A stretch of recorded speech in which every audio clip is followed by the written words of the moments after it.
Hello and welcome to this discussion on livelihood of Goa in Goa today. We are discussing the major issue of livelihood of Goa, issue of socio-economic concern to the state of Goa, where it is a coastal state, tiny state, where concerns of livelihood are coming up in a big way, especially in the aftermath of ban on mining. And we have with us today Charudatta Panigrahi, mentor of FIDR, Forum for Integrated Development and Research. We have been doing, FIDR is a think tank, which is a NGO, non-profit advocacy group, which has been working on livelihood issues in various parts of the country and in Goa as well. Welcome to this livelihood discussion, Mr. Panigrahi. Thank you, Prakash. Yeah. So, before going to this issue of livelihood in Goa, I would like to know how is this FIDR working across the country and how you emerged in Goa? First, I'll answer your second question. Why in Goa? Because our association with Goa has been for more than 22-23 years now. Yeah. And Goa is a place where we have all started working. And as in other parts of the country, we are working in 4-5 states where the basic aim is to bring together all the stakeholders, the government, the industry, the civil society organization and the community, very importantly, together to look at developmental issues, to have interventions in place, and also to engage everyone in a joint effort for the development. Yeah. So when you say that engaging the various stakeholders in a joint effort to discuss and come out with solutions, important aspect would be come out with solutions. But for that we need data and various types of interventions at various levels, especially among the people. So how have you been going about this aspect? So before starting an intervention, the first thing that we would like to do is to understand the situation. So an assessment of the situation is the first thing that we do. So we go to the communities, we undertake huge surveys or assessment work, and we would love to meet each person as much as possible at the household level. So it's not always possible to reach millions, but what I'm trying to tell you is that in a sample size also, we make it as robust a representation as possible. So we go to the households, not to repeat a census kind of a interview or an assessment, a long interview which will take a lot of time, but very specific. Say for example in Goa, we started doing a baseline for livelihoods. Goa is the smallest state of India, Goa is the richest state of India.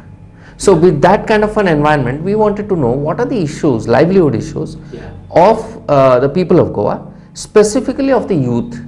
No, in Goa when you see, you have to understand that we have a peculiar situation today where there are concerns of diverse nature.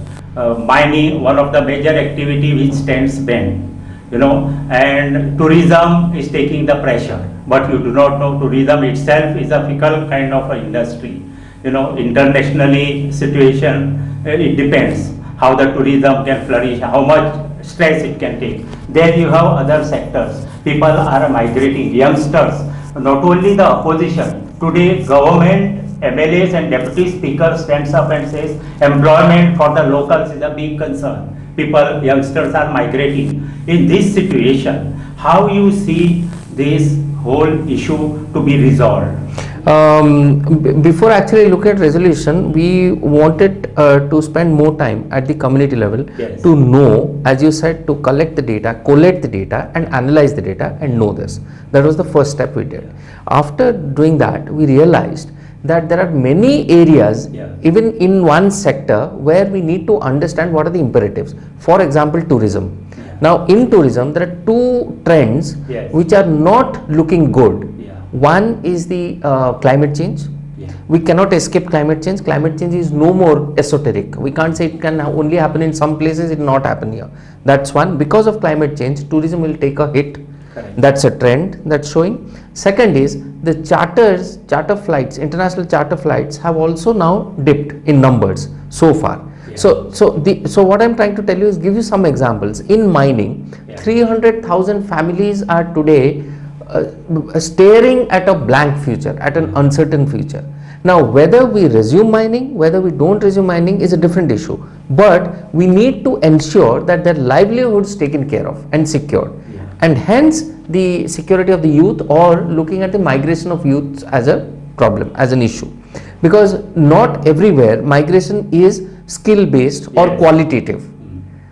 So we have to be careful whether they are going to Mumbai, or they are going to ships to different countries, or they are going to some other place. How gainful is that employment? How is that helping their families? Because for Goa, since my attachment with Goa is so much higher than other, so for Goa the social fabric is of most valuable, thing, is of most importance than looking only. Hence, as you rightly said, it's a socio-economic perspective lens rather than only economic. I think we will continue this discussion after a short break. We will take and come back. Stay tuned with In Goa. We will come back on livelihood discussion. Sure. Thank you.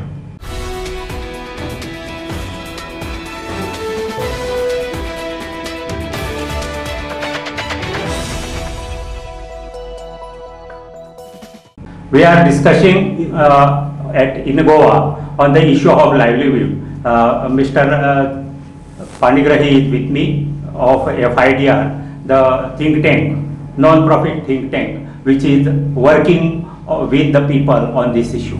Now that we were talking of livelihood issue, I have get a feeling that this is the issue which needs to be dealt on a larger state level. And in that sense, it should be like government and stakeholders integrating and interacting on the issue. For that, I feel, does it not need a kind of a state development kind of a plan, where government plans but takes inputs, takes knowledge inputs from groups like, say, NGOs, people, and groups like livelihood group and FIDR. How you see that?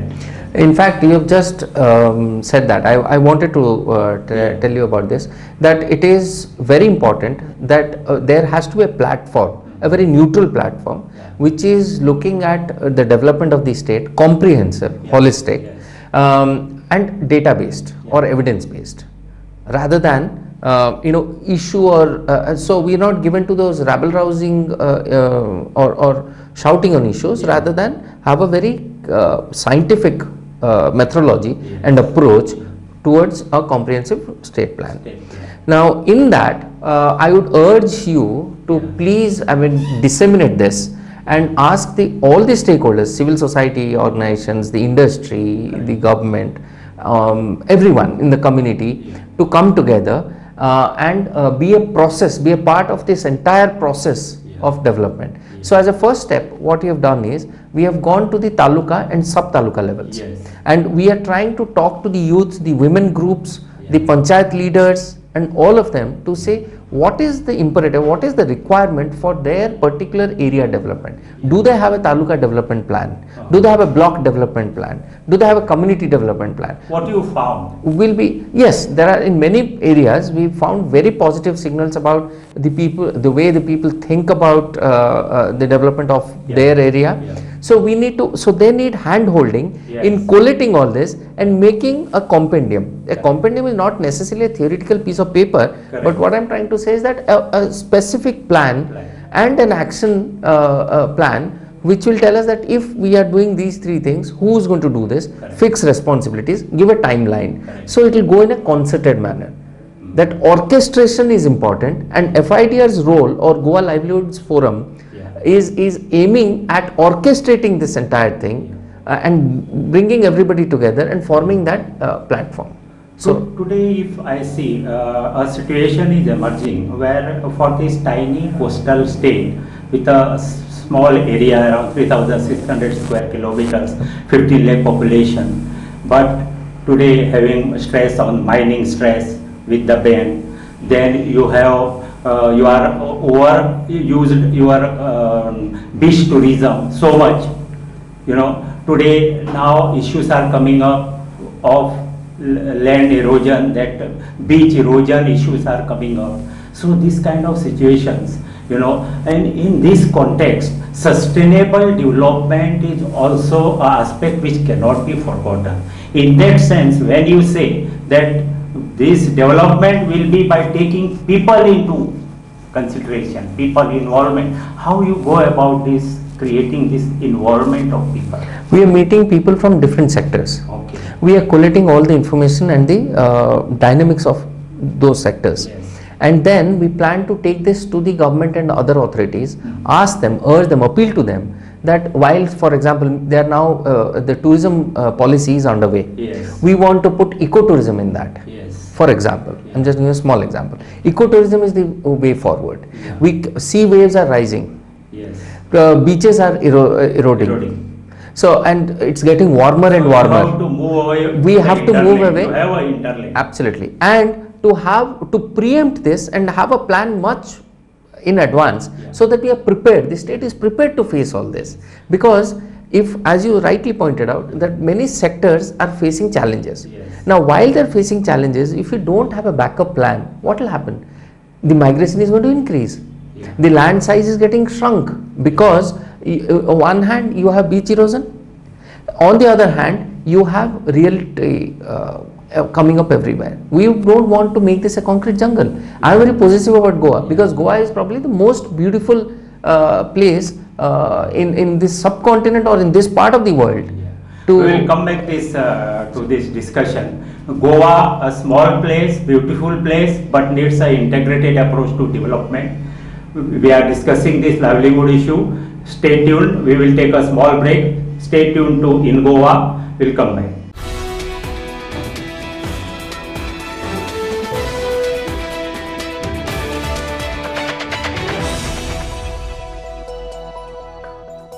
We are discussing this issue of livelihood with Mr. Panigrahi of FIDR. We were on the point that Goa is a small state, beautiful state, and needs an integrated approach. Generally, what we find is development for the sake of development, or development for the people, involving people into the process. To happen that, as you say, you have been working with people and you have been doing some household surveys.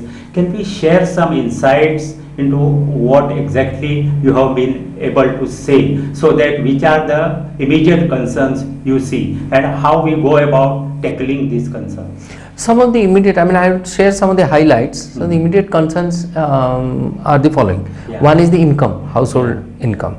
Household income after mining closure, household income after the uncertainties in tourism is actually sliding down. This is the interesting aspect, because I was going through the state's annual economic surveys for last some years, presented to the State Assembly every year before budget, and 2014-15 annual survey shows the income, state's per capita income at 2,71,000 as the per capita income, and 15-16, that is the last one economic year, it shows the figure at 2,99,000.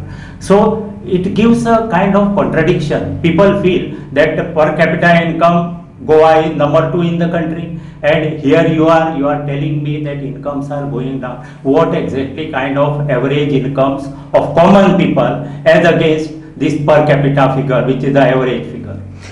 It is, I'll tell you, it's a very interesting syndrome.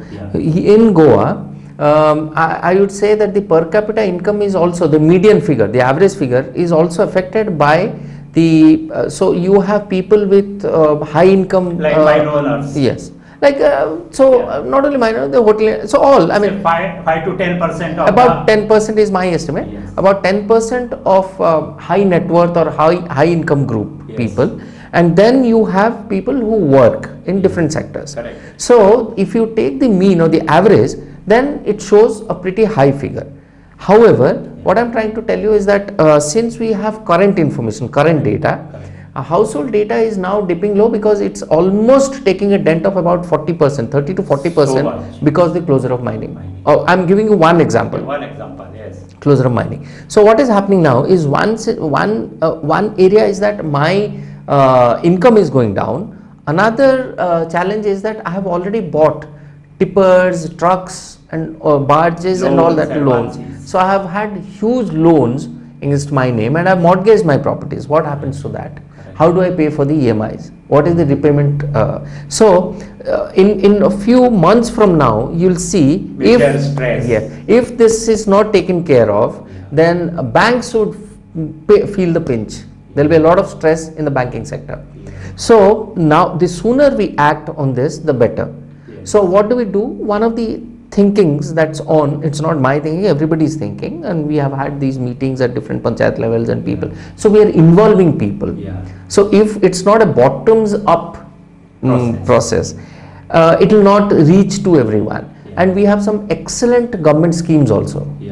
But you have to reach to the common people. The last mile.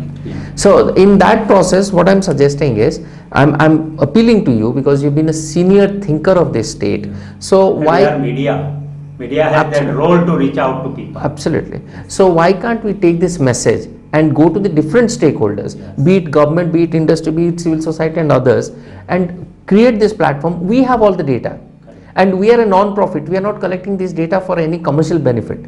So we are creating the data, we have the data, we'd be happy to share the data with everyone and sit together and analyze the situation and take corrective decisions. Basically because these stresses of income on the community, on the people, on the households don't remain there. They develop into a major socio-economic problem, societal problems. We also see that in Goa, youngsters who are not getting jobs, some of them are migrating. What others must be doing? Many are indulging into things like drugs. The suicide rates among youngsters are on the rise. All these aspects are also coming out. So it is time that this kind of development processes are made people friendly and by involving people. And I appreciate that organization, non-profit think tank like you are trying to take up this role. So how much kind of you have come into the interaction with the government authorities in this? So till now we have spent a lot of time at the communities, and there we have also met the government authorities and we have got very positive feedback. Because what we are trying to do is complement, supplement the act or the action of the government, the different schemes and all that, with data, with feedback. So a feedback mechanism also helps the authorities, policymakers and implementers in knowing where they are heading to. I mean, these policies are, what's the impact? Do they bring in the desired impact? What's the gap? So this we are always eager, and that's exactly why we are doing this, to help. You will find is a peculiar state where education wise we are much better. I am talking about general education. That is one thing. Secondly, literacy rate among people in general and women in also, it is a higher much compared to the other states. We are an urban state. To see the situation, around more than 55% of the state is almost urban area. So in that kind of situation, especially focusing on women, what you find? How you found the situation on that? A very vibrant self-help group. Self-help groups among women. Very vibrant self-help groups. And so how they can be utilized? Yes, we need to create a movement of women groups. Now, a movement would necessarily not mean raising issues only, but also to find solutions for themselves.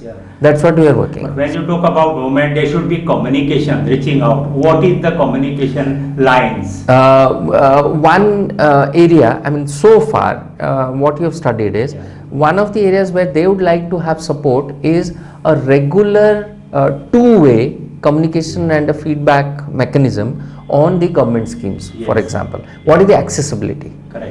Do they access the primary health centers? Do they access the education services? Do they access other such facilities? Because another situation I'll give, Recently, in the last monsoons, we haven't had good rainfall in Goa. Yes. So which means paddy now is going to go down by about 20%. That's an estimate, Yes. which is a serious thing. Serious. Now, what would happen to those farmers or those farming families who rely on that? So women of these areas, if they can come together and if they could ask the government to implement, to allow them to implement specific programs, like there are methodology or approaches in agriculture which will give them better yields, better quality. So we can bring back not only agriculture or farming into the fold, but also give a complete backup to the household income. So they don't have to depend on 2 or 3 sectors, and if they fail, they fail. We don't want that to happen. When you talk about integrating various sectors, here is an area you talk of agriculture, you talk of horticulture.